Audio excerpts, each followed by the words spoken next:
Continuamos con el curso Doctrina de Dios. Ahora estaremos con la segunda lección del curso, que hablaremos sobre la existencia de Dios. El doctor Hegeman, que fue el escritor del curso de Doctrina de Dios, empieza con una cita al hablar acerca de la existencia de Dios. Esta cita viene de R.C. Sproul. Voy a leer la cita de R.C. Sproul. Dice así: es imposible que algo se cree a sí mismo. El concepto de autocreación es una contradicción, una afirmación sin sentido. Ni siquiera Dios puede crearse a sí mismo.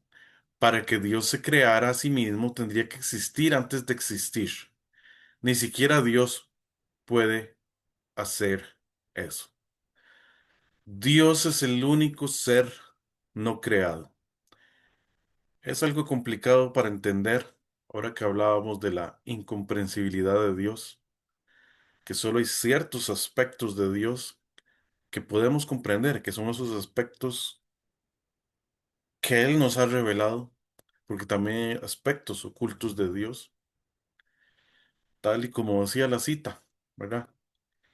Deuteronomio 29:29. Entonces vemos que hay dos aspectos de Dios, uno que se nos revela y otro que se mantiene oculto, que no se nos ha revelado. Entonces es difícil entender esos conceptos. Es complicado porque hemos visto que todo fue creado o que nosotros mismos creamos cosas como seres humanos hechos a imagen de Dios, porque es parte de los atributos comunicables en cierto sentido, que el Dios creador nos hizo a nosotros con la capacidad de crear. La diferencia está en que Dios es el único que crea ex nihilo o ex nihilo, de la nada, entendiendo que Dios siempre crea cosas conforme a la lógica. Dios no puede hacer cosas que no estén contrario a la lógica. Por ejemplo, Dios no puede hacer un círculo cuadrado, porque sencillamente eso por definición no tiene sentido. O Dios no puede hacer algo tan pesado que no pueda levantar. Eso por definición no tiene sentido.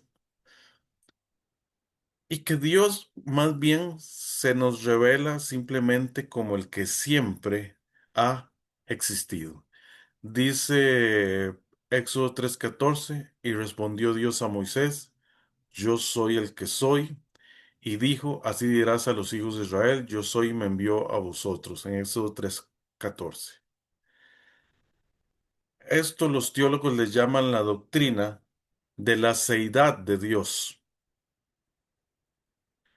Simplemente Dios existe y se revela como el Dios que existe, como el yo soy el que soy. Dios es Dios de todo lo que es y Dios de todo lo que existe. Dice Hebreos 1:1 y 2: Dios, habiendo hablado muchas veces y de muchas maneras en otro tiempo a los padres por los profetas, en estos postreros días nos ha hablado por el Hijo, a quien constituyó heredero de todo y por quien asimismo hizo el universo.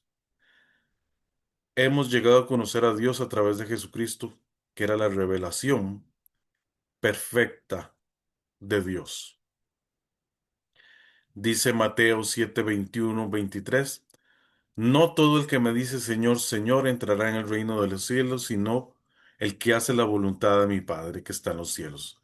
Muchos me dirán aquel día: Señor, Señor, no profetizamos en tu nombre, y en tu nombre echamos fuera demonios, y en tu nombre hicimos muchos milagros. Y entonces les declararé: nunca os conocí, apartaos de mí, hacedores de maldad.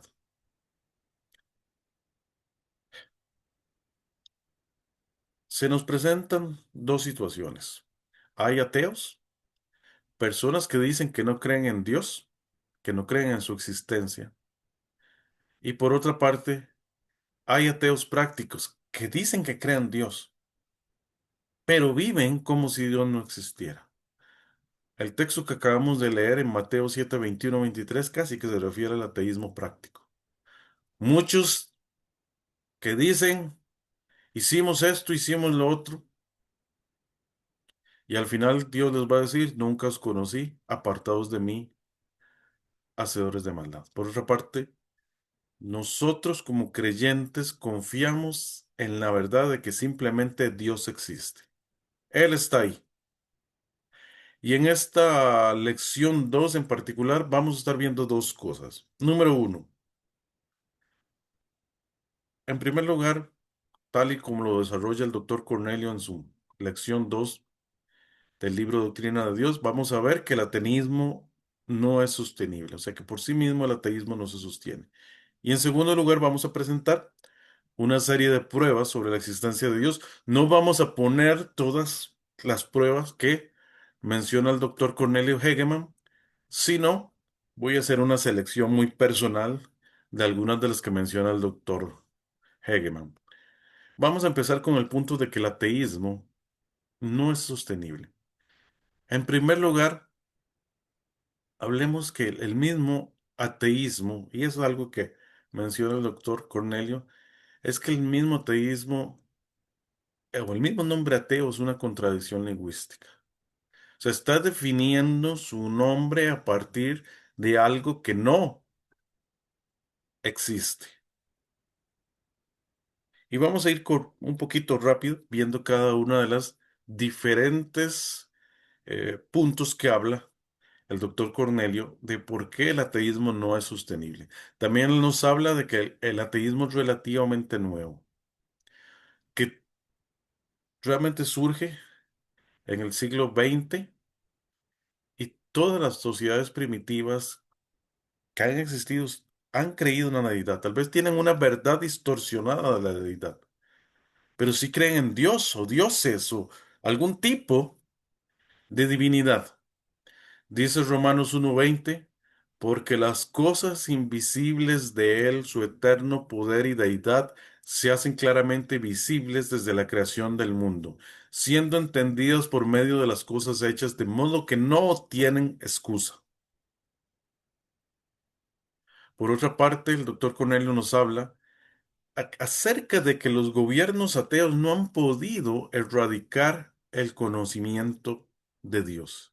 Dice el Salmo 2, 1 y 2, ¿por qué se amotinan las gentes y los pueblos piensan cosas vanas? Se levantarán los reyes de la tierra y príncipes concertarán unidos contra Jehová y contra su ungido. O sea, ¿cuántos se han querido levantar en contra de Dios para erradicar el conocimiento de Dios? La Unión Soviética, China, Cuba, algunos de ellos con poblaciones sumamente grandes como la Unión Soviética y China, y cómo han intentado desesperadamente erradicar la fe cristiana y sencillamente han fracasado. A pesar de toda esa persecución que hubo en la Unión Soviética, cómo la iglesia cristiana sobrevivió durante muchísimo tiempo a sus perseguidores comunistas. También se dice que hay 100 millones de cristianos en China. Ahí en medio de toda la persecución, ahí sigue levantándose y prosperándose la iglesia en China. También en Cuba. Dice el doctor Cornelio que inclusive él conoció pastores cubanos que pasaron tiempo en los campos de lavado de cerebro. Pero al salir de esos campos de lavado de cerebro, su fe era más fuerte que cuando entraron. Otro punto, si Dios no existe, entonces no hay un ser absoluto supremo. Si no hay absolutos, ¿cómo puede el ateo estar absolutamente seguro de que el ateísmo existe? Dice el texto de Romanos 1:22, profesando ser sabios se hicieron necios. O sea, ¿cómo? El ser humano necesita absolutos. Necesitamos absolutos. Necesitamos algo que sea absoluto. ¿Cómo vamos a saber si algo es verdad o es mentira? ¿Cómo saber si algo es bueno o algo es malo si no hay un absoluto? Porque precisamente todo lo bueno Y todos los valores parten de ese Dios absoluto y parten de esa naturaleza de Dios. Sabemos lo que es bueno porque Dios es así. Sabemos lo que es justo porque Dios es justo. Sabemos que Dios es amor porque Él es amoroso. Perdón, sabemos lo que es amoroso porque Dios es amor. O sea, cada uno de los valores cristianos parten de la naturaleza de Dios. Son un reflejo de la naturaleza de Dios. Que en el fondo Dios quiere que seamos como Él, como el absoluto. Si no existiera ese absoluto, ¿cómo definimos los valores? ¿Cómo definimos lo que es verdad? Si no conocemos la verdad, si no conocemos al que es realmente es bueno. Por otra parte, las maldiciones y los arrebatos emocionales de los ateos demuestran que están suprimiendo el conocimiento de Dios. Porque lo que de Dios se conoce les es manifiesto, pues Dios se lo manifestó. Romanos 1:19. ¿Cómo el ateo va a maldecir seriamente a un ser mitológico según él, sin realmente no creer en Dios? En el fondo lo que está haciendo es traicionando el conocimiento innato de Dios que Dios ha puesto en el corazón de cada persona. Por otra parte, el ateísmo es una herramienta del diablo.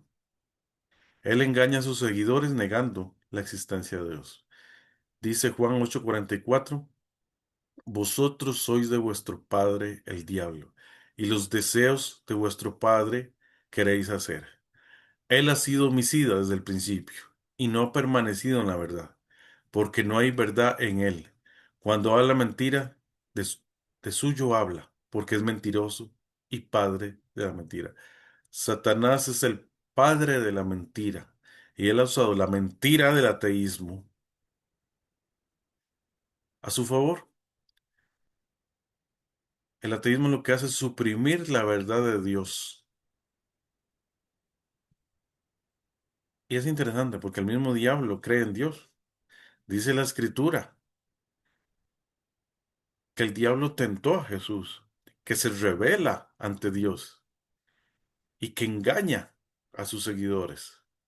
Y que hasta los mismos demonios creen y tiemblan, pero quiere engañarnos con la mentira de que Dios no existe. Y quiere engañar a muchos hombres con esa mentira y tiene engañado a muchos hombres con esa mentira siendo una herramienta en las manos del enemigo. Ahora hemos visto una primera parte donde el doctor Hegeman nos habla, o Hegeman nos habla de que el ateísmo no es sostenible. Ahora vamos a hablar sobre las pruebas que hay acerca de la existencia de Dios. Dice Berkov, el cristiano acepta la verdad de la existencia de Dios por fe, pero esta fe no es una fe ciega, sino una fe basada en la evidencia. Y la evidencia se encuentra principalmente en las escrituras como la palabra inspirada de Dios y en segundo lugar en la revelación de Dios en la naturaleza. O sea, sí, aceptamos la verdad por fe, pero nuestra fe no es una fe ciega. El doctor Hegeman menciona, en las siguientes pruebas de la existencia de Dios se asumen cuatro verdades. Dios existe. Si Dios existe, es capaz de revelarse. Si Dios existe y se revela, entonces la realidad es la que corresponde a su revelación. Y si Dios existe, entonces la realidad tiene una forma de relacionarse con Dios. Y ahora seguidamente vamos a ir hablando de las diferentes pruebas acerca de la existencia de Dios. Primero vamos a mencionar las cuatro más históricas, más básicas, que se han mostrado en la historia como las pruebas de la existencia de Dios. Después de ellas, vamos a mencionar algunas más. Hablemos de la primera, la prueba de la existencia de Dios basada en la creación. Se le llama el argumento cosmológico. Básicamente lo que dice es que el universo tuvo un comienzo. Lo que tiene un comienzo tiene una causa. No puede haber una regresión infinita de causas finitas. Debe existir una causa incausada y esto es Dios. Y esto nos lo muestra Tomás de Aquino. Esta es una de las primeras pruebas que se menciona acerca de la existencia de Dios. Vamos a hablar, y quiero citar directamente a Aquino, y vamos a leer. Él lo definió en su Suma Teológica, y Tomás de Aquino dice así: si en las causas eficientes llevásemos hasta el infinito este proceder, no existiría la primera causa eficiente. En consecuencia, no habría efecto último ni causa intermedia. Y esto es absolutamente falso. Por lo tanto, es necesario admitir una causa eficiente primera. Todos la llaman Dios.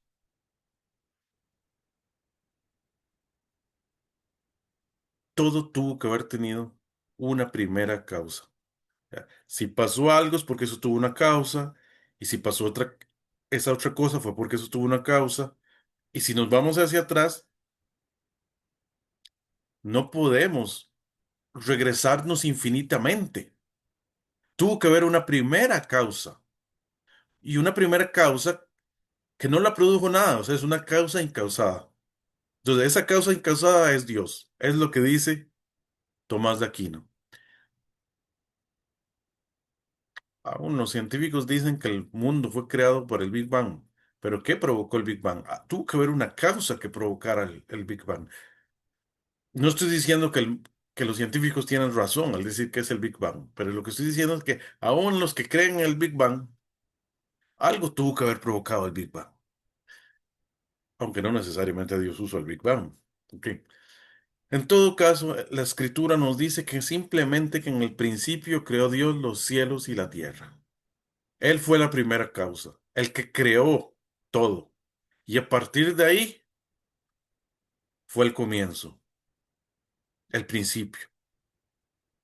Otra forma de ver el argumento cosmológico o el argumento de la creación es a través del movimiento. Básicamente, este también es planteado por Tomás de Aquino y nos dice que si el movimiento existe, debe haber un primer motor.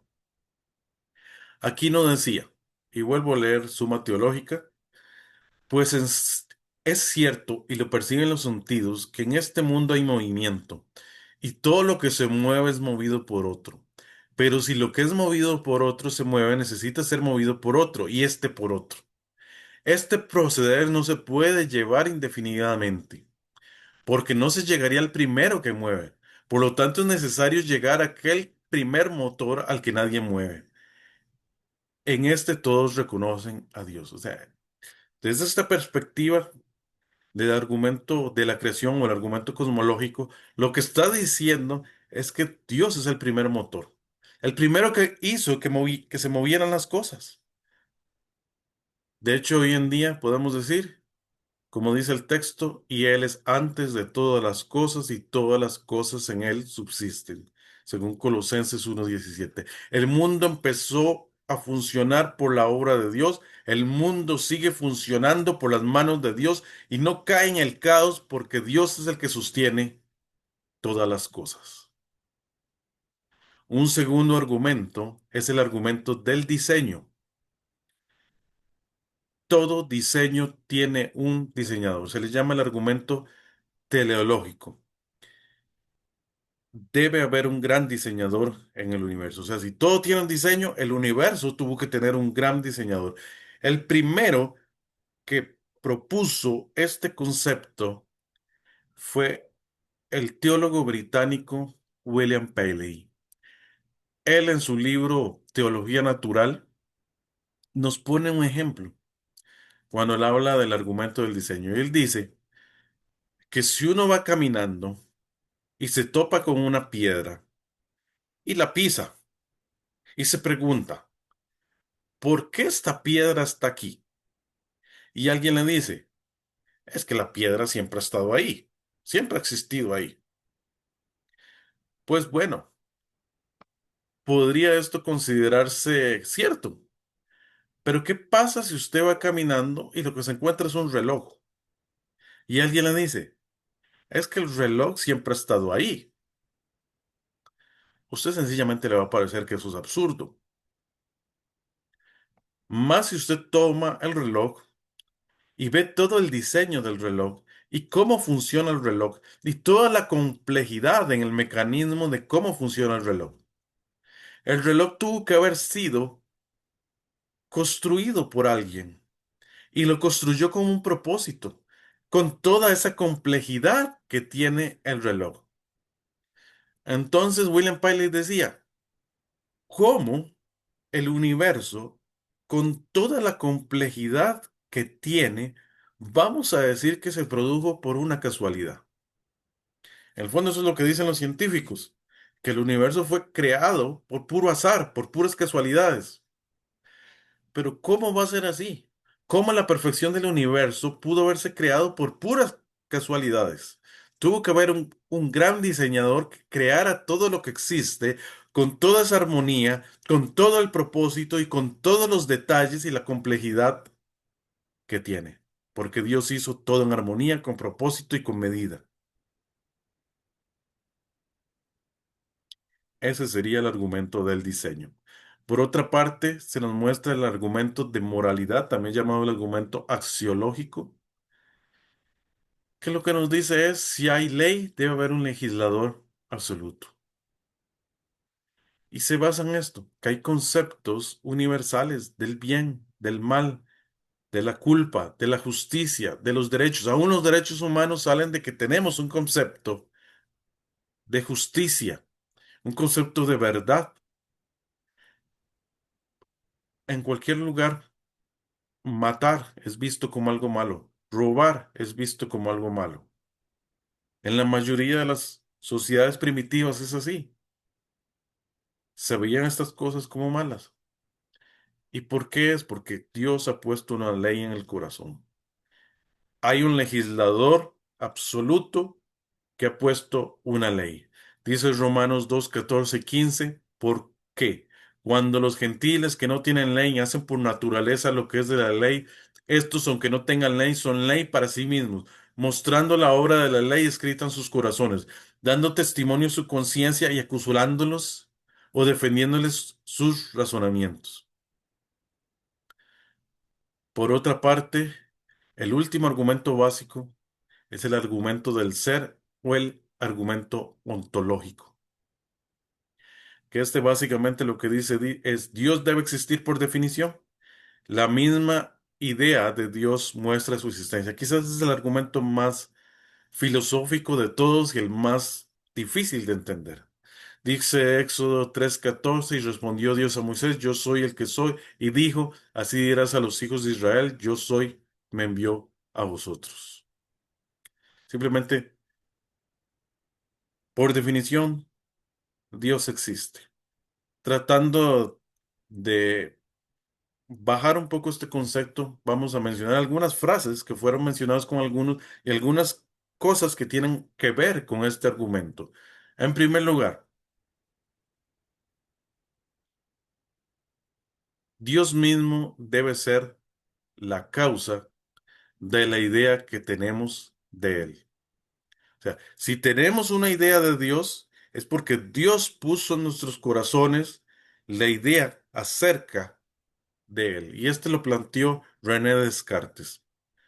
Por otra parte, dice otro, otro concepto similar, otro argumento similar, que Dios nos dio la inquietud por buscarle. Y esto lo plantea Agustín, básicamente, que el hombre es inquieto, siempre tiene una inquietud de buscar algo mejor, no descansa y sigue buscando y siempre tiene la inquietud de buscar algo que llene ciertas necesidades.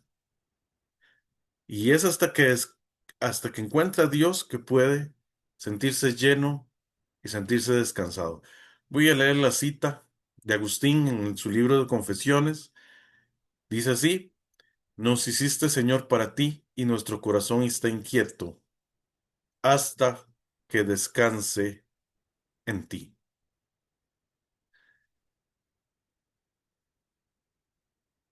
Por otra parte, cada ser humano tiene un concepto intuitivo de Dios. O sea, cada ser humano tiene conocimiento intuitivo del concepto de Dios sabe que hay un Dios. Es un concepto de Dios que está suprimido, pero que no puede ser erradicado por el hombre ni por la sociedad. De hecho, todas las sociedades primitivas tienen una noción de Dios. Por supuesto, esta noción puede estar distorsionada, pero tienen una noción de Dios, al fin y al cabo. Ya con esto cierro los cuatro argumentos básicos acerca de la existencia de Dios. Voy a mencionar algunos más. Hablemos primero de la escritura. Muchos se remiten a la escritura que nos dice que tanto el Antiguo como el Nuevo Testamento dan testimonio de la existencia de un Dios absoluto que se ha revelado. Nuevamente leyendo este texto en Hebreos 1 y 2 que dice, Dios, habiendo hablado muchas veces y de muchas maneras en otro tiempo los padres por los profetas, en estos postreros días nos ha hablado por el Hijo. Los creyentes por fe creemos en Dios porque Dios simplemente nos ha revelado su existencia tanto en el Antiguo como en el Nuevo Testamento. Por otra parte, está el argumento del testimonio. Este es planteado por C.S. Lewis, el mismo escritor de las Crónicas de Narnia, que también escribió varios libros teológicos. Y este argumento se desarrolla así. Básicamente dice que hay personas sensatas que dan testimonio de la verdad de Dios. Si Dios no existe, entonces todos los creyentes estamos locos. Dice Primera de Corintios 2:14, pero el hombre natural no percibe las cosas que son del Espíritu de Dios porque para él son locura. Para el hombre natural nosotros estamos locos. Yo creo que es al revés, que más bien el que no cree en Dios es un necio, porque hay demasiada evidencia a favor. Y tantos científicos, tantas personas que son sensatas, tantas personas que son súper inteligentes, dan testimonio de la verdad de Dios. Entonces, ¿qué? ¿Todas estas personas están locas por creer en Dios? Bueno, ese es precisamente el argumento del testimonio. Por otra parte, el doctor Hegel nos presenta el argumento del pasado, del fracaso. Y es que dice que muchos gobiernos y muchas personas han intentado erradicar el conocimiento de Dios, pero han fracasado. Dice Hechos 5:38 al 39, y ahora os digo, apartaos de estos hombres y dejadlos, porque si este consejo o esta obra es de los hombres, se desvanecerá, mas si es de Dios, no la podéis destruir. No seáis tal vez hallados luchando contra Dios. Varios gobiernos han querido erradicar el conocimiento de Dios y sencillamente no han podido. La Unión Soviética lo quiso y no pudo. Más bien cayó la Unión Soviética y el cristianismo sigue ahí. Sencillamente porque están luchando contra Dios en forma vana. Porque el conocimiento de Dios y el conocimiento de su palabra va a permanecer para siempre. Otro más. El argumento de prueba. No se puede dar ninguna prueba de que Dios no existe, mientras que con poco esfuerzo se puede demostrar que Dios existe. Muchos me dicen, pruébeme que Dios existe. Pero yo le puedo devolver y decir, bueno, pruébeme que no existe.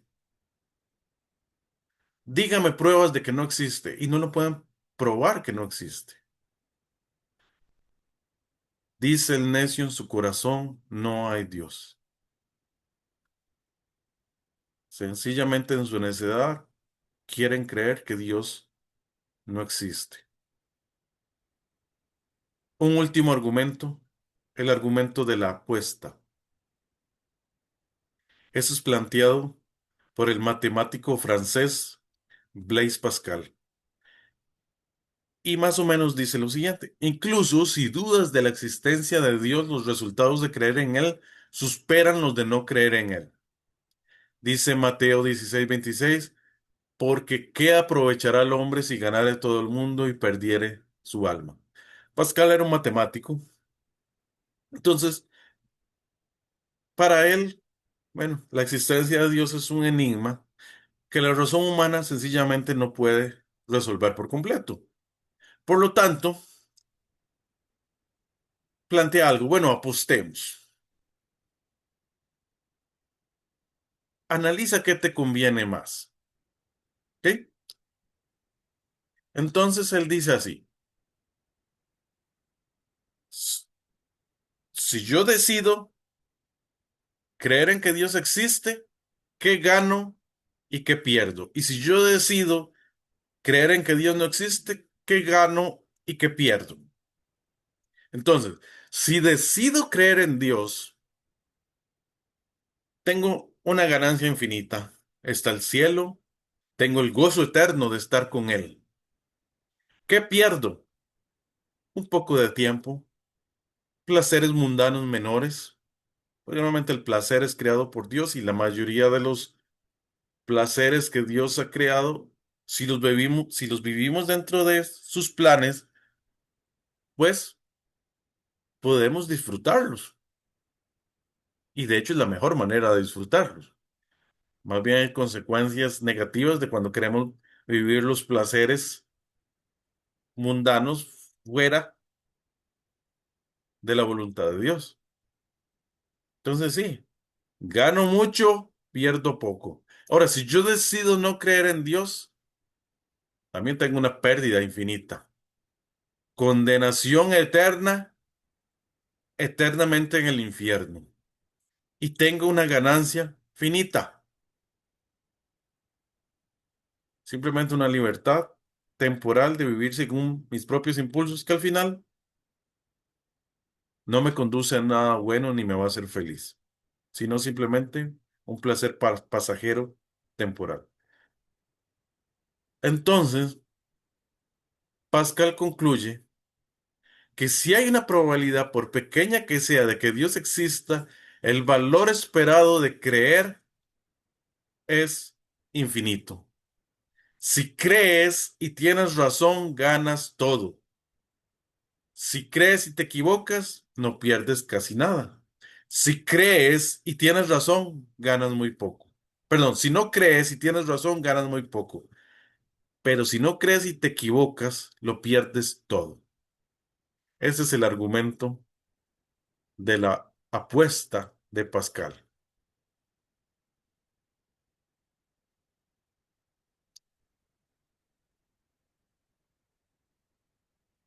Si Dios existe, lo gano todo.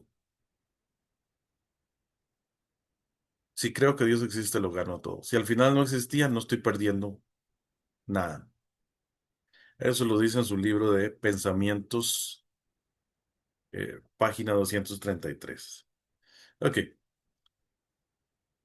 para concluir esta segunda lección acerca de la existencia de Dios, solo los necios no creen en Dios. Son muchísimos los argumentos a través de la historia que se han desarrollado para probar que Dios existe. Entonces, solo un necio, y tal y como lo dice la escritura, dice el necio en su corazón, no hay Dios. Realmente hay que ser necio para no creer en Dios. Vean la cantidad de argumentos que hemos mencionado. El argumento de la creación, al ver todo lo que Dios ha creado. Tuvo que haber una causa que provocara todo eso. Al ver el argumento del diseño, al ver todo el diseño con que el universo fue creado, tuvo que haber un gran diseñador que lo hiciera. Al ver el argumento axiológico de la ley, si hay cosas buenas y cosas malas, es porque hay alguien absoluto que definió esa ley.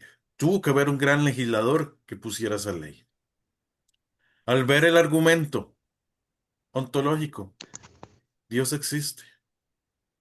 Ha puesto en nosotros ese conocimiento intuitivo, ese conocimiento innato de que hay un Dios que existe. Ha puesto en nosotros ese anhelo de buscar algo y que solamente al encontrar a Dios podemos llenarlo. Y así toda una serie de argumentos que se han dado. Entonces, para mí es más difícil no creer en Dios y hay que tener más fe para no creer en Dios que para creer en Dios. Como creyentes, creemos y confesamos que hay un Dios que existe, que hay un Dios verdadero y sabemos que está ahí, que está sobre nosotros, que sostiene todas las cosas y que a Él debemos darle toda la gloria, la honra y alabanza por los siglos de los siglos. Y con eso terminamos esta lección 2 acerca de la existencia de Dios, del curso Doctrina de Dios, escrito por el doctor Cornelio Hegeman y siendo expuesto por este servidor, Jaime Morales. Que el Señor les bendiga.